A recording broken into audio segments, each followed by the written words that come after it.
Bien, merci à vous, là, puisque c'est à moi. Donc, merci Claire, merci Macha, merci André. C'est toujours un plaisir d'intervenir dans le cadre de réunions organisées par la CREAD.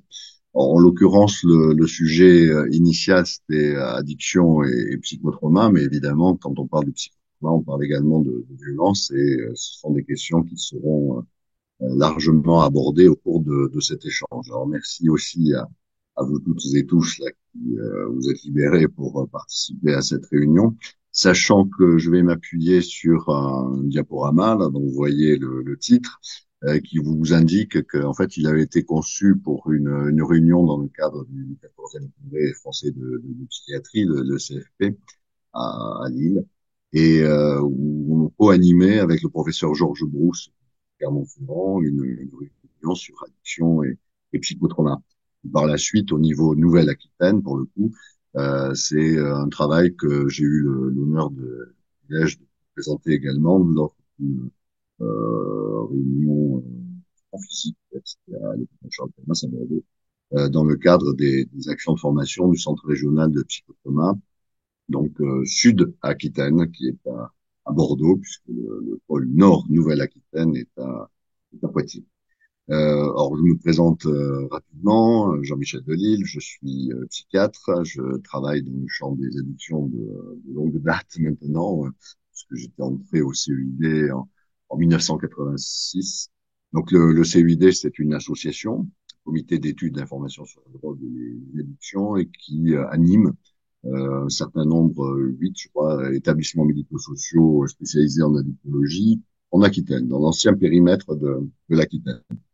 Donc, Gironde, Dordogne, avec aussi bien des centres de soins d'accompagnement et de prévention de l'addictologie, donc des XAPA, qui peuvent être soit en ambulatoire, soit résidentiel. En tout, en Gironde, par exemple, 70 lits à peu près d'accueil d'hébergement thérapeutique,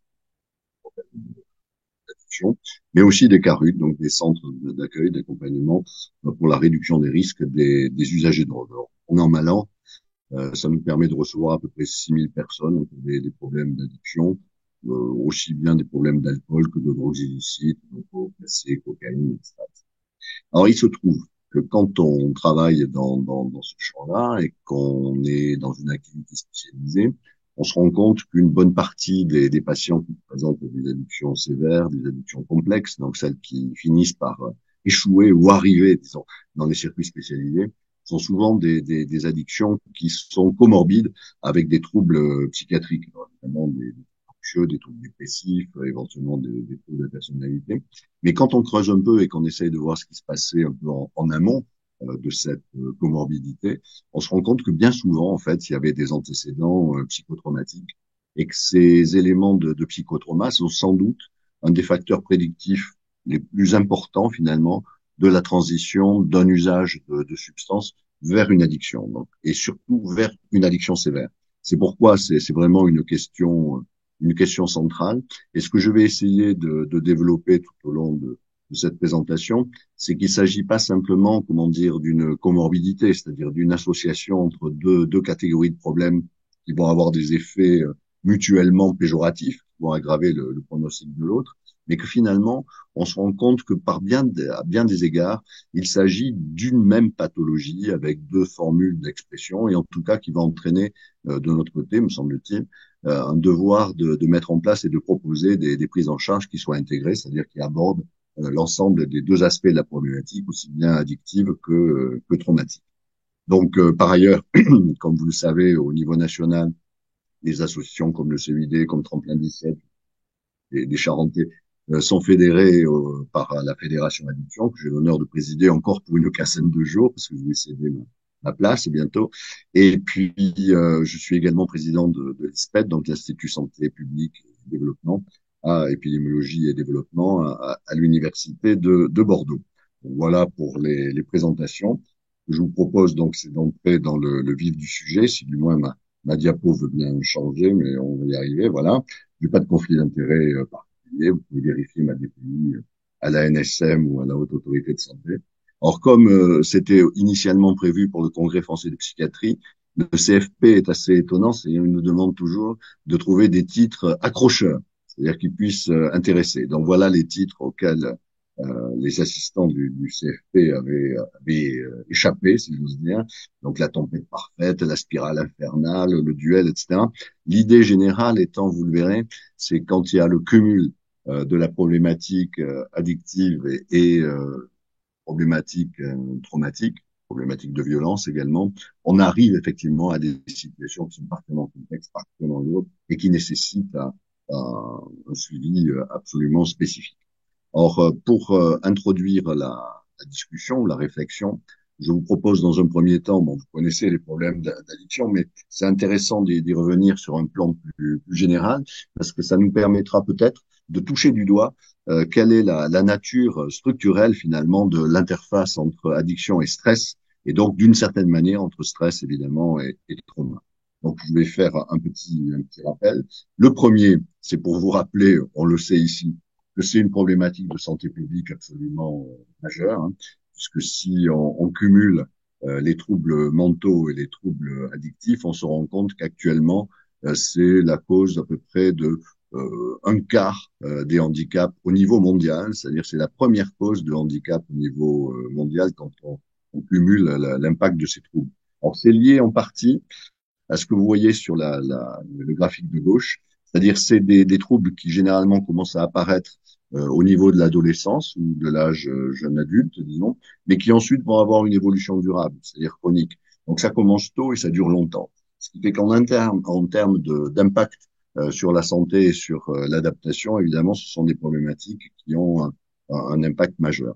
Au-delà du handicap, on sait aussi que ce sont des déterminants de santé absolument essentiels, notamment la question du tabac, évidemment. Ça a été illustré récemment dans une étude sur les malades mentaux. On voit que s'ils meurent plus tôt que les gens qui ne présentent pas de troubles mentaux, c'est à cause du tabac.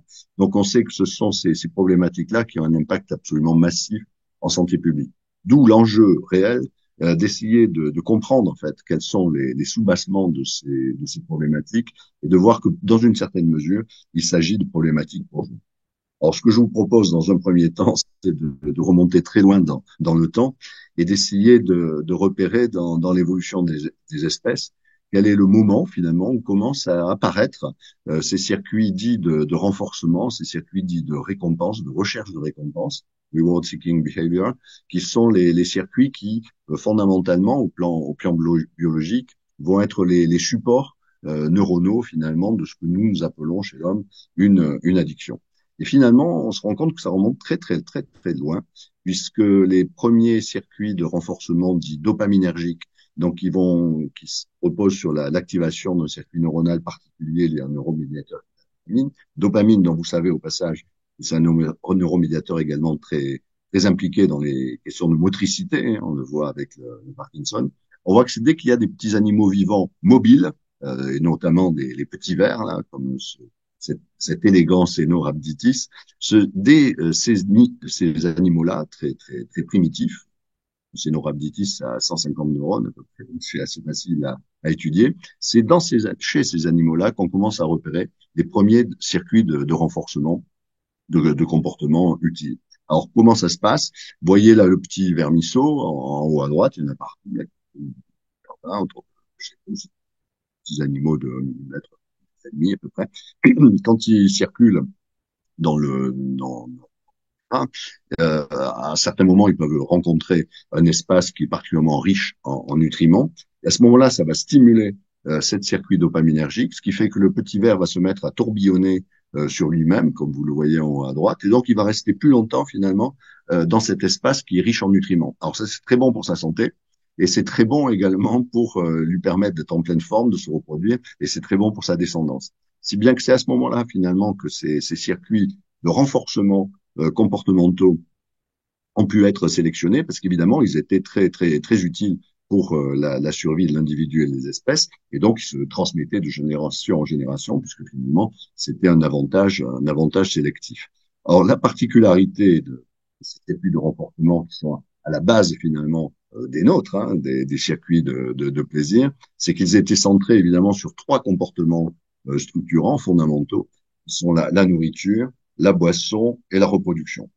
c'est l'alimentation, la stimulation finalement de cette circuiterie qui pouvait faire que ces comportements-là étaient renforcés, étaient appelés à se répliquer, à se renouveler, avec des éléments à la fois de souvenir, mais également de désir, d'apprentissage et de recherche. C'est-à-dire toute la circuiterie qui très utile quand il s'agit de trouver de la nourriture ou de la boisson ou d'avoir plaisir dans la reproduction peuvent être évidemment chez l'homme maintenant complètement détournés et parasités finalement par des substances qui vont avoir un impact direct et absolument majeur évidemment sur cette circuiterie sans que ces substances, qu'il s'agisse d'alcool ou de drogue, n'aient un intérêt particulier en termes de survie.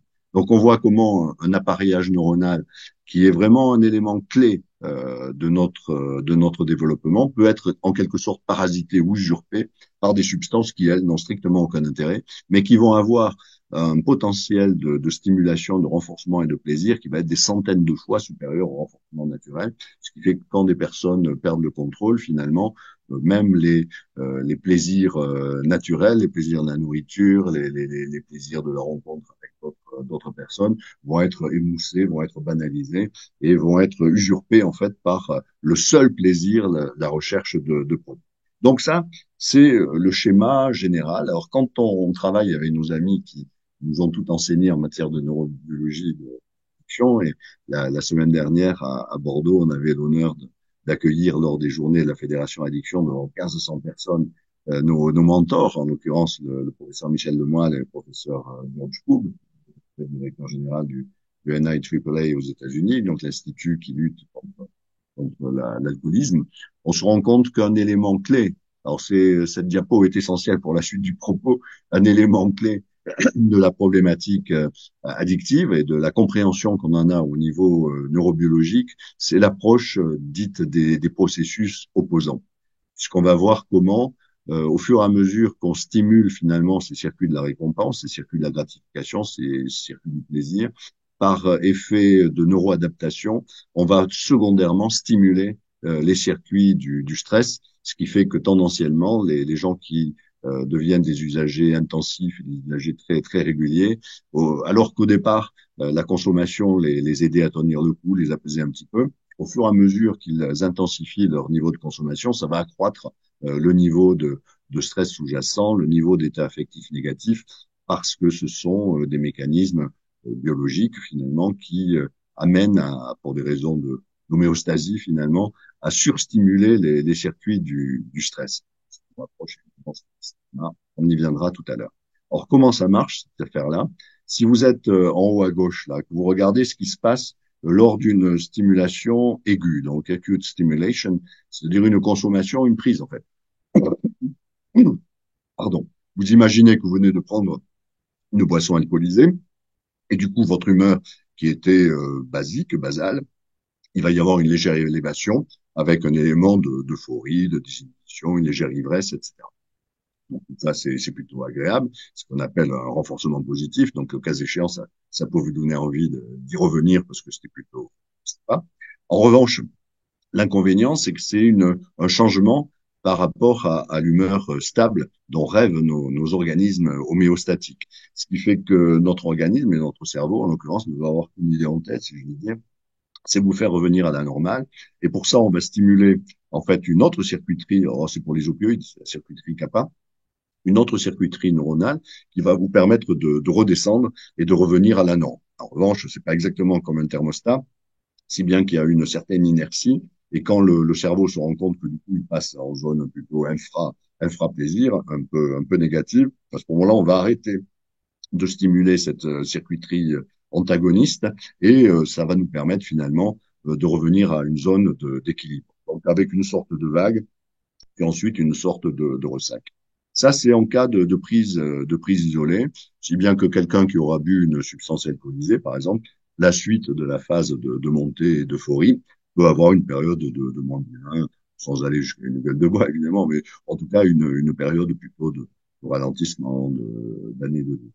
Alors ensuite, là où les choses vont évidemment se compliquer, c'est si on répète les stimulations, donc si on répète les consommations. Vous voyez en haut à droite du fait justement des mécanismes de tolérance propres à l'adaptation neuronale, à l'exposition répétée à des substances stimulantes, l'effet de renforcement positif, donc l'effet de plaisir en quelque sorte, va avoir tendance à s'émousser. Ça, on le sait bien avec l'alcool, on le sait bien avec les opioïdes. Plus on répète les prises, plus si on veut retrouver l'effet qu'on recherchait initialement, il faudra augmenter les doses en fait.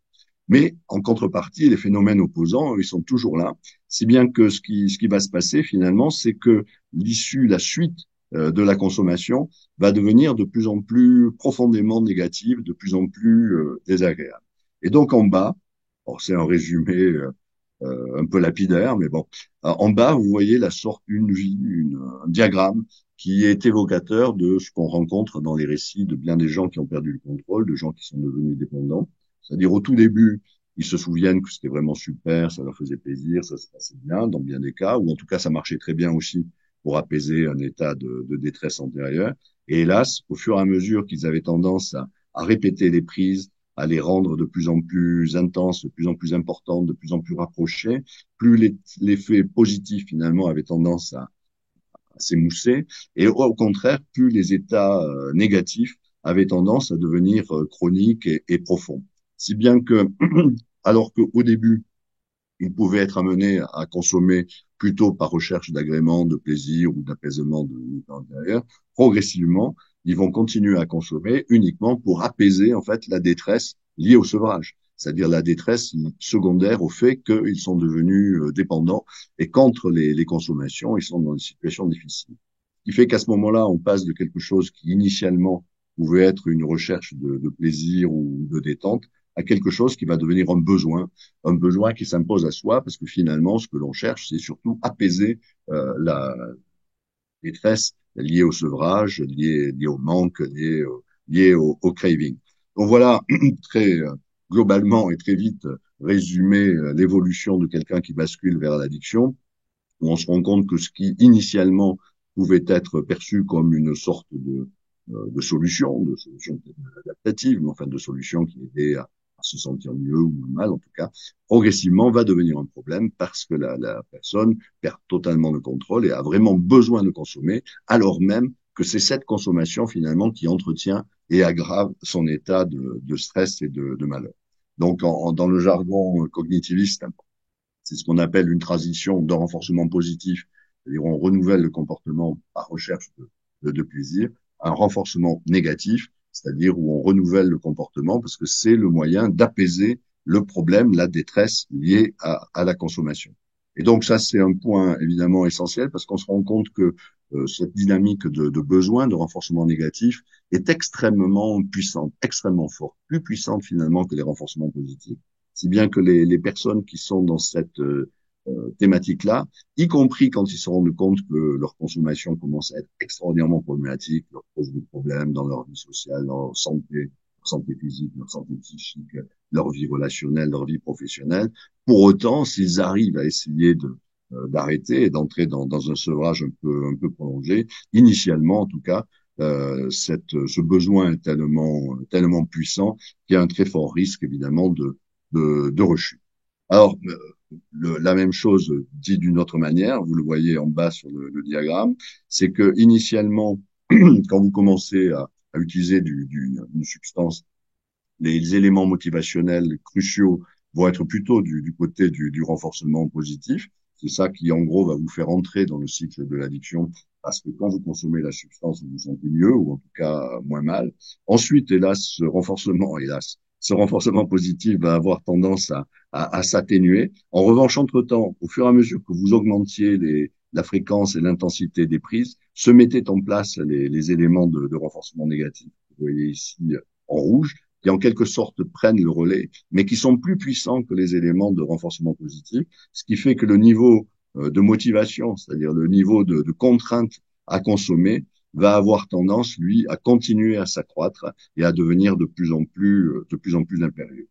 Et un autre point absolument important pour notre débat sur les liens entre addiction et psychotrauma, c'est qu'on se rend compte du coup que chez l'homme en tout cas, que la dynamique addictive repose sur le recrutement de différents modules neuronaux au fil du temps. C'est-à-dire ça commence effectivement par les ganglions de la base, infraconscient, si j'ose dire, là où il y a le nucleus accumbens, la dopamine, enfin la voie finale dopaminergique qu'on évoque, qui est déjà présent chez les petits vermisseaux, qui est très présent chez les reptiles. Un crocodile, en fait, il y a que les trois renforçateurs qui comptent dans sa vie. Mais progressivement, du fait du renforcement négatif, on va impliquer d'autres cellules neuronales, et notamment une qui est essentielle pour notre débat, qui est l'amygdale étendue, c'est-à-dire qui est également le cerveau, si on peut le dire, du stress, le cerveau affectif, le cerveau de la mémorisation, ce qui fait que ces états affectifs négatifs qui vont aller croissant au fur et à mesure que l'addiction chemine, vont solliciter de plus en plus les circuits qui sont les circuits du stress. Et vous voyez bien comment progressivement on se rapproche de la question du trauma. Alors voilà le tableau conceptuel de ce fameux cycle, là, tel que décrivait Coub et Lemoine, avec dans les zones bleues l'effet de renforcement, d'intoxication plutôt agréable, apaisement d'une souffrance. Donc c'est les ganglions de la base, vraiment infracorticaux à la base du cerveau, avec le NAC que vous voyez là, c'est le nucleus accumbens. Au fur et à mesure que la personne intensifie ses consommations, il va y avoir une sollicitation de plus en plus active des circuits du stress, lié à ce que je vous montrais tout à l'heure dans la pente descendante finalement, ou du fait du sevrage, de la tension intérieure. Les effets de sevrage vont être de plus en plus sollicités avec des états chroniques très, très douloureux, très pénibles, d'états affectifs, qui eux reposent plutôt sur les zones rouges et donc sur les zones du stress. Là, avec AMG, c'est l'amygdale étendue. Et puis à la fin, il y a une véritable perte de contrôle avec tous les mécanismes alors corticaux de préoccupation, d'anticipation, ce qui fait que ça va occuper de plus en plus de votre espace mental et qu'une bonne partie de votre activité, de vos fonctions exécutives seront organisées autour de la recherche et de la consommation de produits, et c'est ça qui va vous envahir. Alors le point, évidemment, qui va nous rapprocher de notre sujet, c'est là. C'est stress and reward, c'est-à-dire stress et récompense. L'idée générale, vous l'aurez compris de cette introduction, c'est que plus vous stimulez les circuits de récompense, plus secondairement, effet collatéral, vous stimulez les circuits de stress, de tension intérieure, de malaise intérieur liés au sevrage. Mais plus vous stimulez les circuits de stress, plus vous vous sentez mal, plus votre cerveau va avoir besoin de consommer la substance qui fait baisser la pression, et c'est ainsi, évidemment, on peut entrer, en tout cas, dans un cercle absolument vicieux entre la circuiterie de stress et la circuiterie de récompense. Alors, pour introduire ce qui va être tout à l'heure la dimension de trauma, un point important que je vais développer ultérieurement, c'est de bien repérer que nous avons tous ces circuits de la récompense. Et pour autant, quand nous rencontrons des produits, des substances qui vont les stimuler, nous pouvons trouver ça plus ou moins agréable, mais en tout cas, la majorité d'entre nous ne bascule pas dans l'addiction, quelle que soit la substance.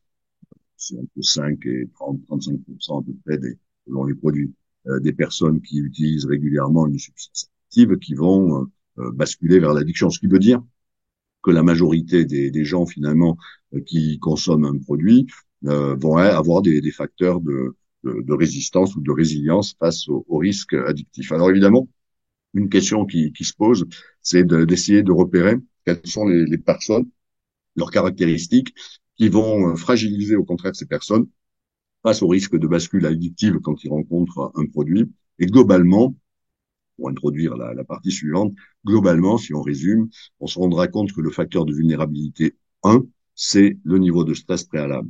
C'est-à-dire schématiquement, plus vous avez un niveau de stress élevé initialement, que ce niveau de stress soit élevé parce que vous avez eu une enfance difficile, avec des problèmes de violence subie, avec des problèmes d'insécurité familiale, d'incurie, de négligence, ou parce que vous présentez un trouble mental, un trouble anxieux, un trouble dépressif, ce qui fait qu'évidemment vous avez un niveau de stress élevé, ou parce que vous traversez une période difficile avec une rupture familiale, avec une séparation, avec un contexte de travail absolument oppressant, étendu, etc.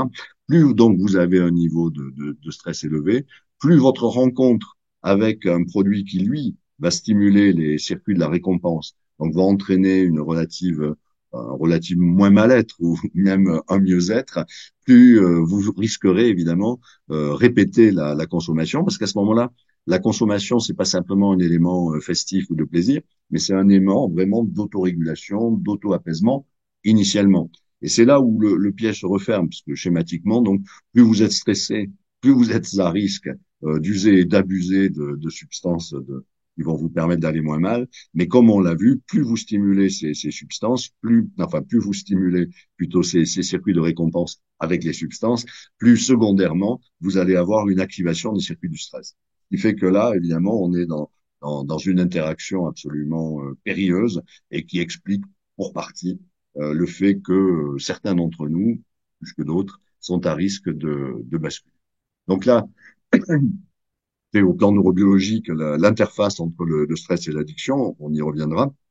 Mais donc, vous voyez, l'amygdale est tendue et tous les échanges finalement entre les circuits de la récompense, nucléus accumbens, ganglion de la base, et la dynamique affective et stress du côté de l'amygdale, c'est là où ça se passe. Et ce qui est absolument essentiel, c'est que quand on fait des études sur des modèles animaux, on voit que dès qu'on administre à un petit rat des substances en haut à gauche, qui sont des substances stressantes, donc du CRF évidemment, qui est le facteur de relargage de la corticotropine, ou directement des glucocorticoïdes, donc des hormones du stress, plus les petits rats sont à risque, quand ils sont exposés à une substance addictive, d'en devenir dépendants. C'est-à-dire ça a un effet absolument direct. Plus vous stressez votre petit rat, soit en lui envoyant des produits, des hormones de stress, soit en le mettant dans des conditions de vie stressantes, avec des décharges, vous vous réveillez la nuit, vous vous etc. Plus les petits rats, qui normalement sont assez résistants finalement au risque de devenir toxicomanes, vont basculer dans l'addiction parce que ça les aide à faire baisser la pression. Et à l'inverse, en bas, on se rend compte que quand on utilise des substances qui sont plutôt des substances anti-stress, comme les endocannabinoïdes ou comme la ocytocine, on se rend compte qu'à l'inverse, on a un effet protecteur. Si bien qu'on commence, enfin, j'essaye de commencer à vous faire toucher du doigt, si j'ose dire, l'importance des interactions entre le niveau de stress et l'addiction. Là, c'est un peu la même chose, en commençant à préciser une chose particulière, c'est que quand on présente un état de stress post-traumatique, donc ce qui est écrit la PTSD, PTSD, on va avoir une hyperactivation permanente des circuits du stress avec des taux élevés de CRH. Et on se rend compte que les taux élevés de CRH, on va les retrouver vie entière, par exemple chez un enfant qui a été maltraité quand il avait 1 an ou 2 ans, chez un enfant qui a été abusé quand il avait 6 ans ou 7 ans. Le fait d'avoir été exposé comme ça à un événement violent et absolument traumatique va faire que vie entière, il va avoir des taux très élevés de CRH. Si bien que pour les raisons que j'évoquais précédemment, ce gamin-là, au moment de l'adolescence, par exemple, il va croiser des produits addictifs, lui, il est à risque vraiment très, très, très, très élevé de perdre le contrôle et de basculer. Alors, l'autre élément évidemment important à rappeler au passage, c'est quand je vous montrais tout à l'heure la vague là, avec le ressac qui descendait, les éléments, les états affectifs négatifs chroniques liés au sevrage sont liés à une hyperactivation des circuits du stress. Ce qui fait que si vous y réfléchissez, les signes de manque, quelqu'un qui a une dépendance à l'alcool, qui se réveille en pleine nuit, en tremblement, sueur, avec un état de malaise important, d'angoisse, etc., vous vous rendez compte que les symptômes du sevrage sont exactement les symptômes d'une hyperactivation anxieuse dans le cadre d'un état de stress post-traumatique. C'est-à-dire les symptômes physiques et psychophysiques, en quelque sorte, sont exactement les mêmes, ce qui commence à nous rapprocher de ce que je vous ferai à la fin, vraiment sur la proximité quasiment intrinsèque entre les problématiques traumatiques, finalement, et les problématiques addictives. Alors, deuxième temps, on s'interrogeait sur quels sont les gens vulnérables. C'est en gros, si on schématise énormément, ce sont les personnes qui ont un niveau de stress chronique élevé, que ce soit conjoncturel ou que ce soit lié à des histoires de vie. Mais on va voir du coup que cela peut également se voir très très bien à propos de la comorbidité entre les addictions et les troubles psychiatriques. Alors avec Georges Brousse, il y a quelques années maintenant, grâce à un financement d'ailleurs de ministère de la Santé et de la ville Descartes, on avait proposé un travail sur une meilleure prise en compte justement de ce qu'on appelle des pathologies duelles, c'est-à-dire de cette comorbidité entre des troubles addictifs et des troubles mentaux. Pourquoi? Parce qu'on voyait bien évidemment qu'il y avait d'importantes corrélations. Ça, bien. On se rend compte que quand vous présentez un trouble mental, vous avez plus de risques d'être addict que les personnes qui ne présentent pas un trouble mental. Et inversement, si vous êtes addict, vous avez plus de risques de présenter un trouble mental, etc. Donc les corrélations sont bien connues et relativement importantes. Ensuite, le tout est de comprendre d'où viennent ces corrélations. Et une des hypothèses, évidemment, c'est qu'il y a un lien de causalité entre un des deux phénomènes. Le premier modèle qui est arrivé, c'était un modèle addictologique, si j'ose dire, donc celui de l'intoxication. C'est-à-dire schématiquement, c'est le produit qui va déclencher le problème et qui va rendre développer un trouble psy chez une personne addicte. Bon, c'était le modèle qui était connu par rapport à l'alcool historiquement, où on voyait bien que des gens qui avaient une consommation excessive d'alcool souvent vers 30 ans, 40, 50 ans, commencer à développer des troubles dépressifs. C'est quelque chose qu'on voit aussi actuellement avec la problématique cannabis et troubles psychotiques. Hein. On voit que chez certains jeunes, en tout cas, c'est la consommation très précoce et massive de cannabis un facteur causal de troubles psychotiques. Et puis, en psychiatrie, il y a un modèle, mais qui est peut-être plus largement répandu et qui est très actif, c'est le modèle de l'automédication. C'est en sens inverse. C'est-à-dire, c'est plutôt ce qui est perçu à ce moment-là, le trouble mental, les vulnérabilités, l'état de malaise, l'état de stress lié à des problématiques psychologiques, qui fait que comme quand ces personnes vont rencontrer un produit qui, initialement, en tout cas, est apaisant, ces personnes vont avoir tendance à en user, en abuser, le cas échéant, devenir dépendants. Alors, typiquement, des exemples évidents qu'on évoquera au long de notre rencontre, c'est entre stress post-traumatique et addiction. On se rend compte que les gens qui développent un stress post-traumatique avec un très haut niveau d'hyperréactivité émotionnelle, d'impulsivité, d'irritabilité, les intrusions absolument redoutables où ils revivent l'événement stressant, l'impossibilité à dormir et à s'apaiser parce que les cauchemars reviennent.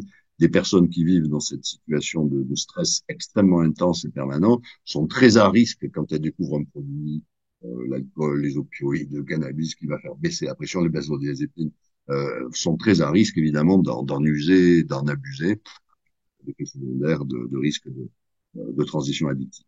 Donc là, c'est un point qui est non seulement intéressant à mesurer cette histoire de causalité croisée d'un point de vue photographique, en quelque sorte, mais c'est également très important parce qu'on sait que les interactions entre ces troubles sont mutuellement péjoratives. D'ailleurs, le pronostic d'une addiction sera vraiment compliqué et alourdi quand la personne présente de surcroît un trouble mental. Et réciproquement, quelqu'un qui présente un trouble mental, le pronostic de son trouble va être fortement obéré et aggravé par la coprésence d'un usage de substances. Donc c'est vraiment un très gros enjeu en termes de prise en charge, ce qui doit amener les acteurs, quelle que soit notre filière de soins, finalement, à essayer de repérer la pathologie de l'autre filière. C'est-à-dire si on travaille en santé mentale, essayer de repérer quand même d'éventuels troubles addictifs, pardon, et réciproquement, si on travaille dans le champ addictif, de repérer d'éventuels troubles mentaux. Alors, il y a un troisième point qui est important, qui peut expliquer les corrélations. Et là, vraiment, on touche de plus en plus la question du stress post-traumatique. C'est qu'on se rend compte que, alors, en amont, certains troubles mentaux, beaucoup, et certains troubles addictifs ont des facteurs de vulnérabilité communs lors de l'enfance qui sont communs, en fait, aux deux familles. Et notamment la maltraitance, notamment les traumas infantiles, dont on sait qu'ils sont à la fois facteurs de risque pour développer un trouble mental, l'anxieux, un trouble dépressif, des troubles de la personnalité, l'abandonnisme, éventuellement un état de stress post-traumatique. Les violences ont été intenses. Mais finalement, ce sont les mêmes facteurs qui peuvent être aussi vus comme des facteurs de risque d'addiction. Si bien qu'il est assez compréhensible finalement que des jeunes qui ont eu cette trajectoire douloureuse et difficile sont à risque de développer aussi bien des troubles mentaux que des pathologies addictives parce qu'en amont, lointain, lors de la petite enfance, les problématiques sont communes. Donc, le résultat des courses en termes pratiques, vous l'aurez deviné, c'est qu'on ne peut que conseiller des approches intégrées où on se rend compte finalement que c'est en essayant d'agir sur les deux phases du problème qu'on peut avoir le meilleur résultat. Du coup, on avait édité un guide addiction et troubles psychiatriques avec tout notre groupe de travail sur tous. Vous pouvez le télécharger. Vous allez sur le site de la Fédération Addiction. Vous demandez le guide addiction et troubles psy. C'est en libre accès et ça marche très bien. Donc voilà l'élément qui résume en fait la situation. C'était un bel article du journal américain de psychiatrie. Vous voyez l'état de stress chronique là au centre, chronique distress, qui est surdéterminé par des facteurs causaux, des facteurs de vulnérabilité en amont. Vous avez les influences sociales, des influences familiales, des histoires génétiques, les traits de personnalité, évidemment, les traumas infantiles et le faible niveau d'autocontrôle exécutif au niveau préfrontal, ce qui est lié souvent à des traumas infantiles, qui peut être lié aussi à des troubles du neurodéveloppement, par exemple, comme un trouble déficit de l'attention avec ou sans hyperactivité. Donc, des jeunes qui ont eu ces facteurs de vulnérabilité, dont beaucoup, évidemment, sont des facteurs liés à des contextes de vie stressants, éventuellement à des traumas précoces, sont plus à risque d'expérimenter des produits, mais surtout sont plus à risque d'augmenter la fréquence, vous voyez à droite, la fréquence des usages de substances. Alors, on descend, plus ils augmentent la fréquence, plus ils entrent dans un mode chronique, finalement, très régulier de consommation, ce qui entraîne tout à fait en bas au centre des neuroadaptations de la circuiterie du stress et de la récompense, et on remonte en C, ce qui va entraîner une réponse maladaptative avec une amplification, une surstimulation en fait des circuits du stress et des circuits corticotropes.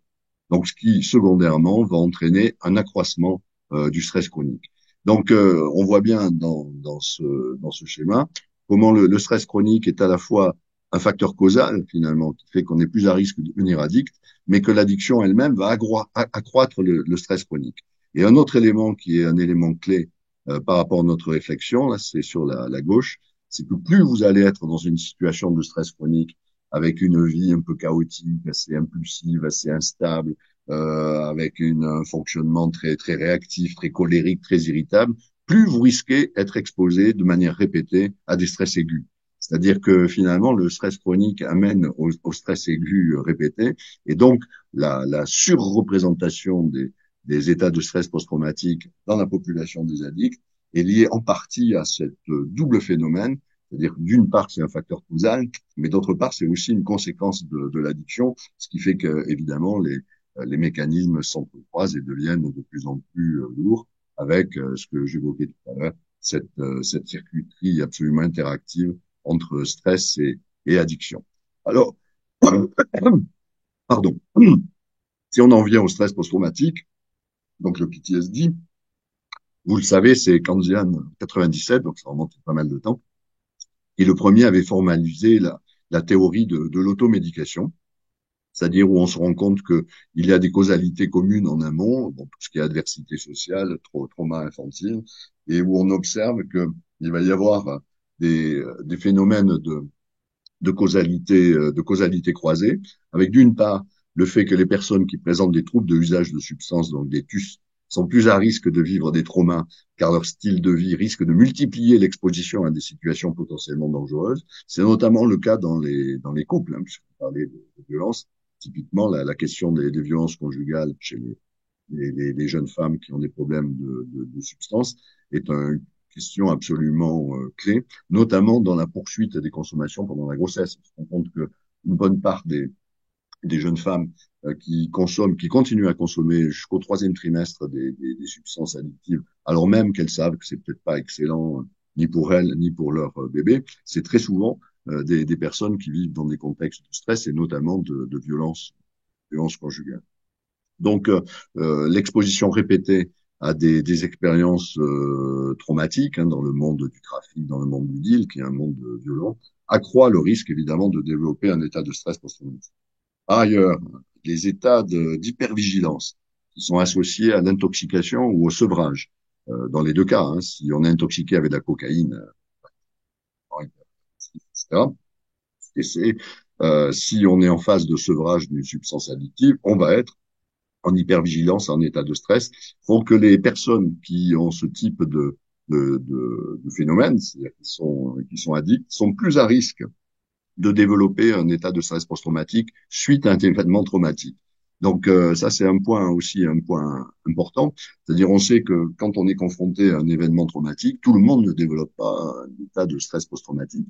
Et parmi les facteurs prédictifs du risque de basculer vers le PTSD, il y a évidemment, d'une part, les antécédents d'autres stress traumatiques, ce qui fait que là, l'événement actuel est une réactivation aussi, une réactivation de trauma ancien, mais aussi le fait que quelqu'un qui est dépendant, étant, vous vous souvenez, en chronicisation d'états affectifs négatifs et de surstimulation des états de stress, va être une personne qui est plus à risque de développer un état de stress post-traumatique quand il est confronté à un événement traumatisant. Donc la dysrégulation du circuit HPA, en français c'est hypothalamo-hypophyso-surrénalien, euh, HHS, est commune aux communes aux deux troubles. Donc, quand on essaye de voir globalement quels sont les gros facteurs de vulnérabilité qui expliquent que dans la masse des usagers occasionnels ou expérimentateurs de telle ou telle substance d'agrément, il y en a une partie qui va commencer à en utiliser uniquement dans le contexte, une autre partie qui va commencer à l'utiliser de manière plus intense, et finalement une minorité qui va l'utiliser de manière plus compulsive. Quand on essaye de voir quelles sont les particularités de cette minorité addictive, on se rend compte que dans une large mesure, les vulnérabilités sont liées à des circuits de stress. Alors, ça, c'est montré dans ce travail. Je laisserai les diapos là, à nos amis, hein, donc vous pourrez les demander si vous voulez regarder à la loupe, c'est un peu petit.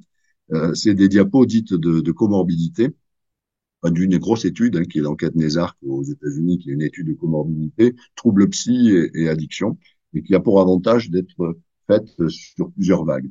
Et donc, vous avez une population qui est représente, qui est représentative de la population américaine, c'est 40 000 personnes, je crois. Donc, une robustesse incroyable au point de vue épidémiologique, mais où on peut voir l'évolution des personnes au fil du temps, et notamment par rapport à ce que nous intéresse. Je vous attire l'attention uniquement sur la partie de gauche.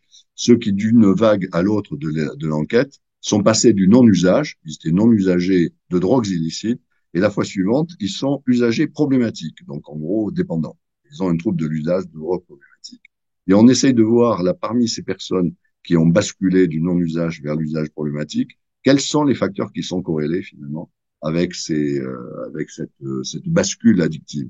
Euh, et quand on regarde ces facteurs, on voit qu'il y en a beaucoup qui ont à voir avec l'impulsivité, donc c'est des gens qui sont plutôt jeunes, c'est plutôt des hommes, avec des vulnérabilités sociales qui sont traduites par le fait qu'ils sont isolés, ils sont pas mariés, ils ont des faibles revenus, ils ont un faible niveau de fonctionnement psychologique et physique. On commence à voir aussi qu'ils ont des particularités en termes familiales, avec souvent des histoires d'abus de substances dans la famille, aussi une histoire d'abus infantile, donc d'abus violence ou abus sexuels. Et quand on voit vers le bas quelles sont les particularités plus au psy, on voit une surreprésentation de troubles dépressifs, mais aussi de troubles de la personnalité et notamment de troubles borderline, dont on sait que les troubles borderline sont très fortement liés à des histoires individuelles d'abandon, de rupture, de maltraitance, exclusivement. Enfin, c'est des gros facteurs de vulnérabilité. Donc, ce type d'étude nous permet de toucher du doigt, là aussi, que parmi les facteurs de vulnérabilité pour la transition vers l'usage de drogue, il y a des traits de personnalité qui sont liés à des hauts niveaux d'impulsivité, d'instabilité, d'irritabilité, et qu'on retrouve notamment dans des troubles de la personnalité, comme les troubles de la personnalité borderline. Donc, si on résume cette première partie, on se rend compte que dans le schéma général des facteurs sociaux et des déterminants sociaux de santé mentale, on va voir qu'il y a vraiment un cumul, là c'est la zone grise au milieu, de gens qui vivent dans des situations difficiles, de pauvreté, d'instabilité au niveau d'insécurité par rapport à la maison, mais qui ont souvent aussi connu des événements adverses pendant l'enfance, qui font que ces personnes-là présentent un haut niveau de stress avec une multiplication des conduites impulsives, donc des conduites à haut niveau de risque, ce qui fait que ces personnes-là sont plus à risque aussi d'expérimenter, d'utiliser des produits et de basculer vers une addiction qui elle-même secondairement va aggraver évidemment ces facteurs de vulnérabilité. Donc voilà le schéma général de réflexion. Maintenant, on va essayer de creuser plus en détail la question du psychotrauma et des pathologies duales, qui sont vraiment une question essentielle. Vous allez voir que justement, je vais essayer de faire le lien entre ce qui est pathologie traumatique, donc état de stress post-traumatique, et certains troubles de la personnalité, notamment les troubles de la personnalité borderline, dont on sait que c'est un des troubles les plus fortement corrélés avec le risque de bascule addictive, notamment avec les produits illégaux. Alors, la réflexion sur le trouble de la personnalité et ce qui nous intéresse en matière d'addicto par rapport à nos patients, le lien qui a pu être fait avec les stress post-traumatiques, qui était plutôt repéré en psychiatrie militaire, a commencé à être élaboré par une psychiatre en 1992 à propos de ce que l'on appelle un trauma complexe. Donc, en l'occurrence, un état de stress post-traumatique complexe.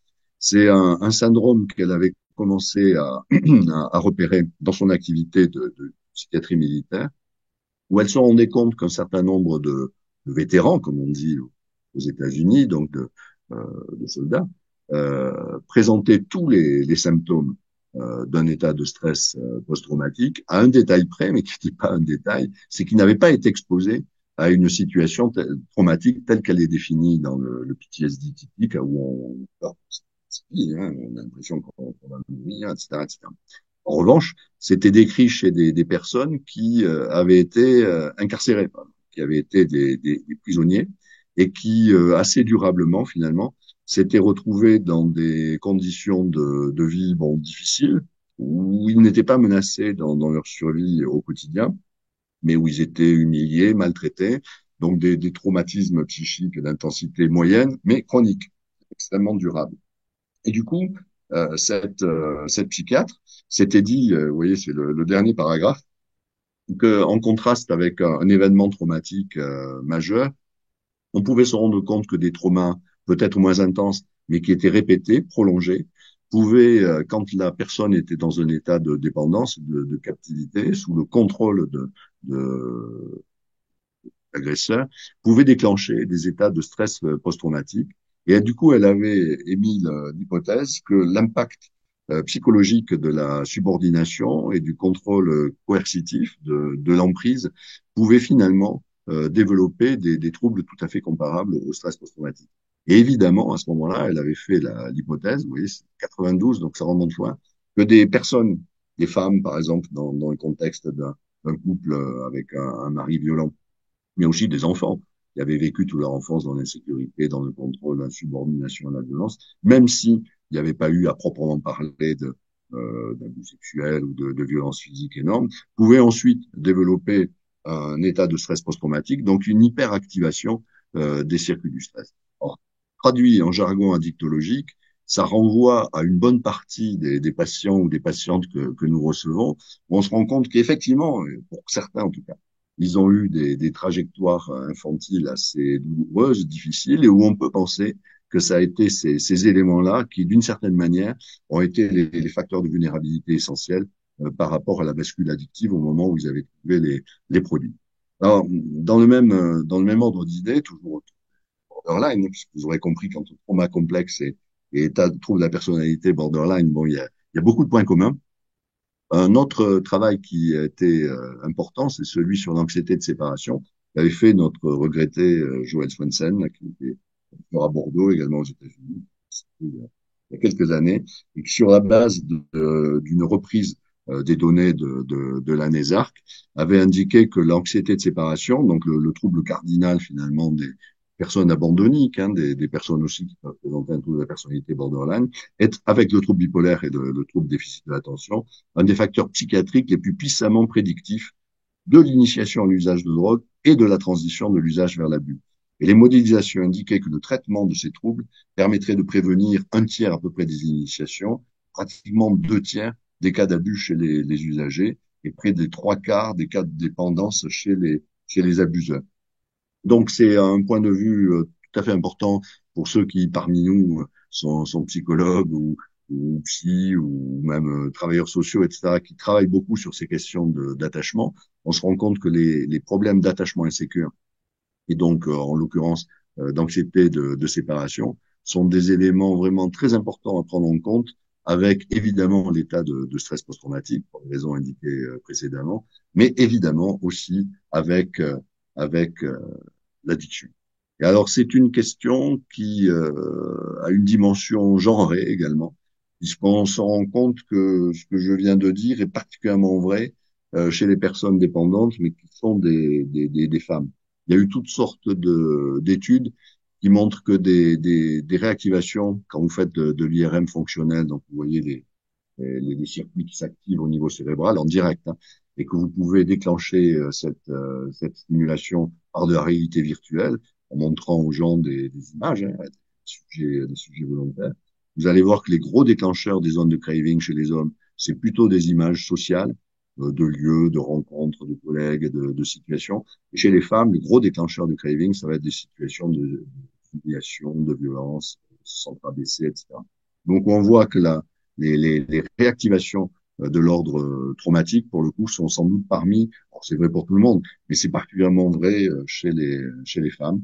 Alors là, c'est ça, mais vous voyez,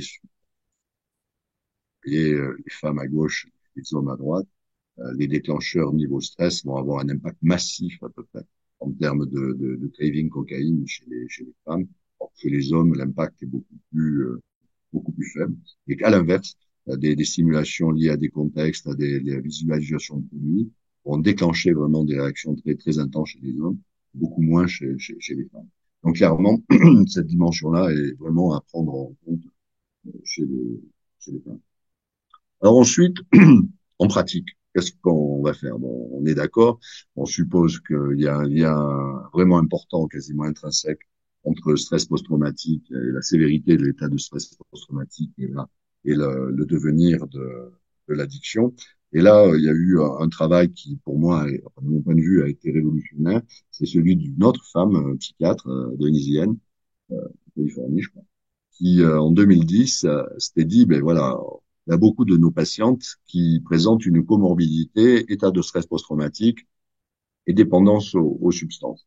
Or, les protocoles de soins classiques hein, en psychiatrie voulaient que pour proposer une thérapie du trauma, et notamment par des TCC, donc des thérapies cognitives comportementales par exposition, il fallait préalablement que la personne soit sevrée. Sinon, on craignait que la réactivation entraîne une augmentation des consommations et des effets plutôt délétères. Donc, le protocole, en fait, voulait, dites à votre patiente d'arrêter de prendre une vie, ensuite on la reçoit, on la traite pour le stress. Bon, le schéma était intéressant. Le résultat, c'est que ça marchait pas parce que les personnes ne venaient pas avoir les cliniciens.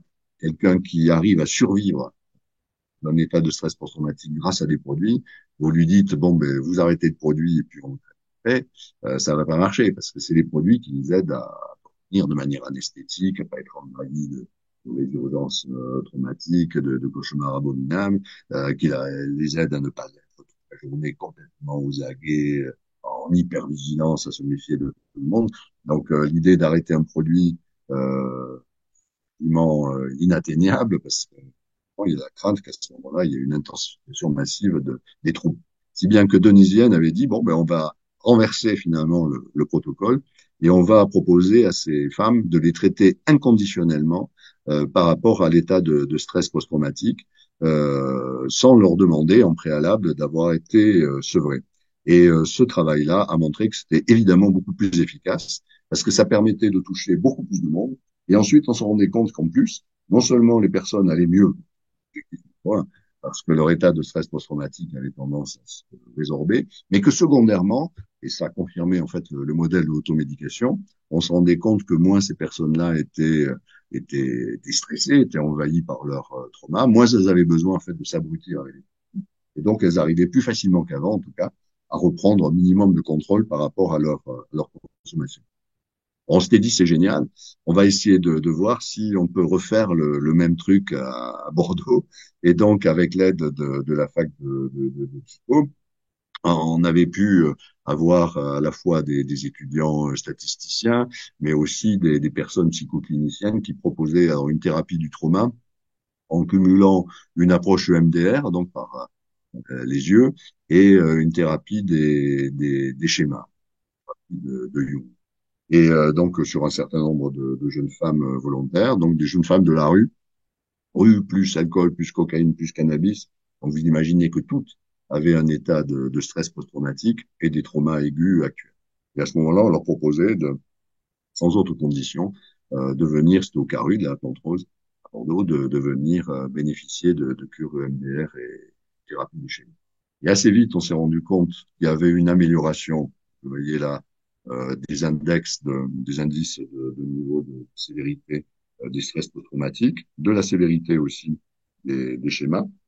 Et secondairement, de manière un peu différée, vous aviez une réduction du craving alcool, réduction du craving cannabis et une diminution globale de l'index de sévérité de l'addiction de l'Asie. Donc ça venait valider finalement que dans ce type de comorbidité, on peut commencer par traiter directement le stress post-traumatique sans attendre que les choses aillent mieux finalement côté addiction. Donc on était vachement contents. Et on a été encore plus content quelques années après, quand lisant la revue sur le stress post-traumatique, la revue américaine, il y avait le magnifique article de la personne que j'admire, la Denisienne, qui faisait le point. Donc c'est la revue des vétérans, hein, des militaires, hein, sur le stress post-traumatique, sur les interventions psychosociales par rapport à la comorbidité stress post-traumatique et troubles de l'usage de substances.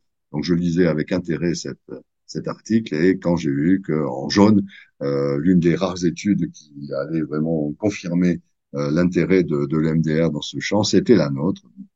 Je le mentionne avec fierté au passage.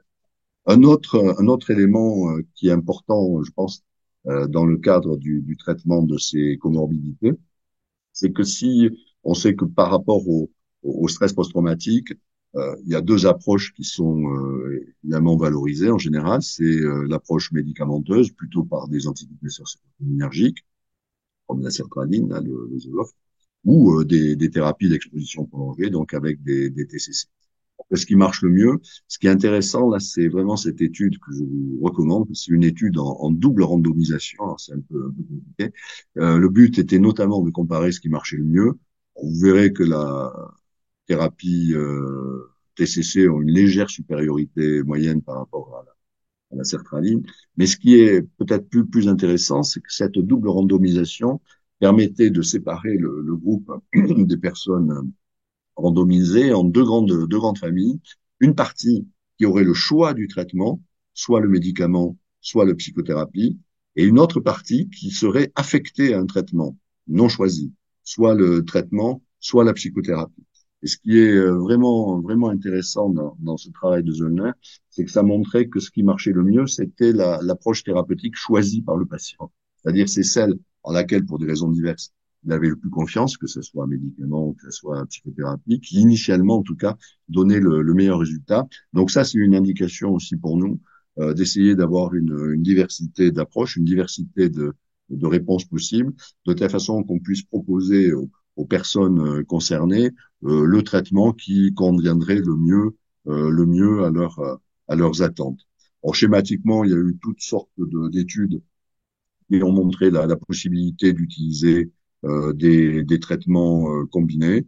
La plupart montrent que ce qui marche le mieux, effectivement, c'est des traitements combinés, c'est-à-dire où on associe à la fois des psychothérapies et le cas échéant des médicaments spécifiques de telle ou telle addiction, par exemple Trexone, par exemple des traitements de substitution, mais aussi, pourquoi pas, des traitements antidépresseurs. Donc, au global, ce qui apparaît évidemment le plus intéressant, c'est de coupler toutes ces approches. C'est ce qu'on voit là, par exemple, dans ce graphique, où on voit au fil du temps le nombre de jours consacrés à consommer chez des personnes qui sont en cours de prise en charge. On voit que grâce au traitement, il y a une diminution radicale des jours de consommation. Ensuite, ça remonte au fil du temps, ce qui est hélas plus classique. Mais là où ça remonte le moins, vous voyez, c'est en bas quand vous associez un traitement d'exposition, PTSD, avec de la naltrexone. Donc, ça confirme d'une certaine manière que ce qui va donner les résultats les plus durablement prometteurs et les plus durablement efficaces, ce sont, et là c'est à 6 mois, hein, ce sont les traitements qui associent finalement une prise en charge psychothérapeutique du psychotrauma avec, quand on en a, des médicaments spécifiques de l'addiction. Là aussi, selon les produits d'addiction, évidemment, il va y avoir des approches spécifiques, hein, puisque chacun va avoir des éléments particuliers par rapport à telle ou telle forme de dépendance. Mais donc, pour en arriver à la fin, l'idée générale, c'est que vraiment, il s'agit non pas simplement d'une association entre deux troubles finalement hétérogènes qui interagiraient négativement, mais qui a vraiment une dimension commune, ce qui est fortement confirmé par le fait qu'il y a un chevauchement absolument évident des symptômes aussi bien de troubles de l'usage de substances que des symptômes de stress post-traumatique. On voit que dans les deux cas, finalement, il y a des symptômes dominants qui sont du côté de l'hypervigilance anxieuse, des troubles du sommeil, de l'agitation, de l'anxiété, de l'hyperactivation du circuit autonome. Donc, on voit bien comment les symptômes, finalement, sont à peu près les mêmes parce que, évidemment, ils reposent sur le même soubassement neurobiologique. Donc, ces symptômes sont tout à fait clairs hein, en termes de chevauchement. On voit que le sevrage alcool, sevrage oxyacé, sevrage benzo, ça correspond assez exactement à des symptômes de stress post-traumatique. Il y a une hyperactivation du système nerveux autonome, donc des sueurs, la tachycardie, hypervigilance, hyperactivité, anxiété, troubles du sommeil. Intoxication au cannabis, ça renvoie aussi à des symptômes de stress post-traumatique, anxiété, tachycardie, hyperréactivité. Intoxication aux hallucinogènes, évidemment. Intoxication aux cocaïne et stimulants par rapport au stress post-traumatique, on retrouve là aussi tachycardie, sueur, agitation psychomotrice, hypervigilance, hyperréactivité.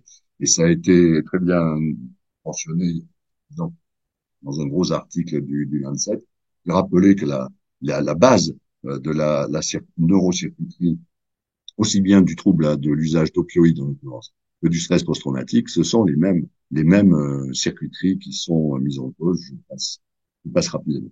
Alors, c'est également illustré, si on prend le problème à l'envers, par le fait que ce sont souvent les mêmes styles de médicaments qui vont pouvoir être utiles dans les deux cas. C'est-à-dire, on voyait que ce qui peut être aidant dans le stress post-traumatique, et notamment quand il est comorbide avec un usage de substances, les antidépresseurs, sérotoninergiques ou noradrénergiques, la possibilité évidemment d'associer les personnes. On voit le retour du prazosine et d'oxazosine. Pour les vieux médecins comme moi, on sait que c'est des médicaments maintenant qui peuvent être prescrits dans le cadre de cauchemars intrusifs dans le stress post-traumatique. C'est les mêmes médicaments qu'on utilisait dans les cures de sevrage opioïdes dans le temps avec le cataprécent très autrefois, parce qu'on se rend compte que ce sont des médicaments qui vont agir en fait sur la même circuiterie. Idem pour la N-acétylcystéine, idem évidemment pour l'ocytocine, idem évidemment pour le topiramate, qui peut être indiqué dans tous les cas. Bah, quoi qu'il en soit, il est toujours important d'associer ces approches médicamenteuses avec des éléments psychosociaux. Et alors, l'idée en fait a été développée récemment dans la revue du CNRS, toujours à propos de l'état de stress post-traumatique et des troubles de l'usage de substances, où, de leur point de vue, ils rappellent à quel point ce sont des réactivations mémorielles difficiles. Des réactivations mémorielles qui vont être traumatisantes chez quelqu'un qui a un état de stress post-traumatique, mais c'est des réactivations mémorielles aussi qui vont être à l'origine du craving. Il y a un lien extrêmement étroit, finalement, entre craving et trauma, avec tout ce qu'on disait tout à l'heure, notamment chez les femmes, mais pas uniquement sur la réactivation. Donc c'est ce type de réflexion actuelle qui amène peut-être à avancer vers quelque chose de l'ordre d'une pathologie commune qui nécessite dans les deux cas sans doute de valoriser des approches psychothérapeutiques du côté du remodelage émotionnel, de l'ambiance calme et sécure, dont on sait que la mise en sécurité des personnes est sans doute un élément tout à fait, la régularité des rencontres, la solidité du cadre, etc., sont des éléments sans doute tout à fait essentiels pour que les personnes arrivent à mieux gérer le souvenir traumatique et à en faire un souvenir intégré, donc qui va rester et qui ne va plus déclencher ces crises d'angoisse épouvantables. Donc le remodelage émotionnel en addictologie est tout à fait intéressant. Et là où on voit que au plan thérapeutique, ça débouche sur les choses, là vous voyez ces articles, c'est qu'on se rend compte que des thérapies de consolidation, par exemple avec du propanolol, avec un bêta-bloquant, où vous proposez à la personne de réévoquer le souvenir traumatique, après lui avoir administré du propanolol qui va diminuer les effets périphériques de stress, ça va l'aider ensuite justement à intégrer le souvenir dans sa mémoire langage et de l'extraire de la mémoire affective. Ça, c'est évidemment tout à fait pertinent en matière de trauma et de stress aigu. On s'est rendu compte, vous voyez les articles au milieu, que la même technique peut être utilisée par rapport à un craving cocaïne. Vous exposez la personne à un craving cocaïne, vous lui donnez des bêta-bloquants et vous vous rendez compte que la méthode Brunet, donc qui est assez fortement utilisée en traumatologie, en psychotraumatologie, peut être également intéressante en addictologie avec là c'est une étude au départ en tout cas une étude expérimentale chez des animaux, mais ça peut être vérifié également chez l'homme. On se rend compte que ça peut être une technique de reprise de contrôle par rapport au craving quand un des déclencheurs centraux du craving est stress ou le trauma ou une réactivation. Donc, je passe rapidement ces différentes études, mais qui montrent que ces approches de remodelage émotionnel nous permettent de mieux comprendre l'efficacité de certaines approches comme le MDR, la méditation, de pleine conscience, l'ACP, etc. Et on se rend compte que finalement, ce sont des approches qui peuvent être tout à fait intéressantes aussi dans le champ des addictions. Et on voit, je le voyais au titre de la Fédération Addiction, qu'actuellement, parmi les demandes qui augmentent en termes de formation continue, une très forte demande vise à développer les compétences des professionnels de XAPA ou de première ligne en termes d'approche centrée trauma. Parce qu'évidemment, nos amis des CRP ne peuvent pas recevoir tout le monde. Alors, un autre exemple de ce que je viens de vous dire, c'est qu'à l'inverse, on peut également, bon, ça peut être avec des bêta-bloquants, mais aussi on peut apaiser les rebonds anxieux ou les rebonds d'évocation traumatique chez des gens avec des produits qui sont des produits euphorisants, pathogènes, antalgènes, comme la MDMA, comme l'ecstasy. Et on sait qu'actuellement, la MDMA est en phase 3 aux États-Unis pour être autorisée dans le traitement des états de stress post-traumatique. Mais par analogie, évidemment, on pourrait imaginer que ça pourrait être intéressant dans le traitement de différentes addictions pour les raisons que je viens d'évoquer. Mais pour le moment, en tout cas, euh, il y a une commission d'experts qui a demandé à la FDA de surseoir encore à l'autorisation de la MDMA dans le cadre de la prise en charge de ces produits-là, donc avec une efficacité qui est pas mauvaise. Alors que faire euh, que faire repérer évidemment, accéder aux soins, intégration, continuité, tout ça, ce que je viens de vous dire. Et actuellement, donc, on a un projet, enfin, une action avec la Fédération Addiction, en lien avec le CN2R, donc qui fédère les centres régionaux de psychotrauma au plan national, et notamment à Bordeaux avec le CRP Nouvelle-Aquitaine, où on arrive à réunir énormément de personnes. Bon, c'est en cours, c'est copiloté par moi-même, avec une évaluation qui sera faite par le CHU de Clermont-Ferrand, qui vise à voir sur le terrain comment améliorer nos capacités à proposer des approches, qui soient des approches réellement intégrées. Donc il y avait 9 XAPA qui ont été sélectionnés, donc notamment en c'est en cours. Alors les conclusions rapides, alors, du point de vue des XAPA, parce que moi c'est XAPA que je travaille, l'enjeu est vraiment de repérer des vulnérabilités psychosomatiques en amont, parce que ce sont non seulement des facteurs causaux, mais ce sont aussi des facteurs d'entretien, d'aggravation, de récidive. Et quand on dit repérer des vulnérabilités psychotraumatiques, c'est pas simplement des événements actuels, donc, mais ça peut être des événements pendant la petite enfance, comme je l'ai mentionné au départ. Repérer des complications traumatiques. Là, évidemment, parce que la vie des addicts, des sources d'embrouille et répétition finalement de l'expérience traumatique, l'urgente nécessité de la formation, c'est une pleine montée du côté des spécialistes des addictions et des demandes de formation au psychotrauma, décloisonner les filières de formation et de prise en charge. On arrive de plus en plus à organiser effectivement des réunions de concertation, des réunions pluridisciplinaires. Ça, c'est important. On essaye aussi de faire de plus en plus des formations croisées.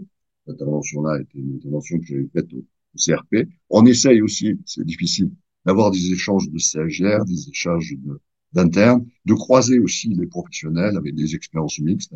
Bon, tout ceci est en cours.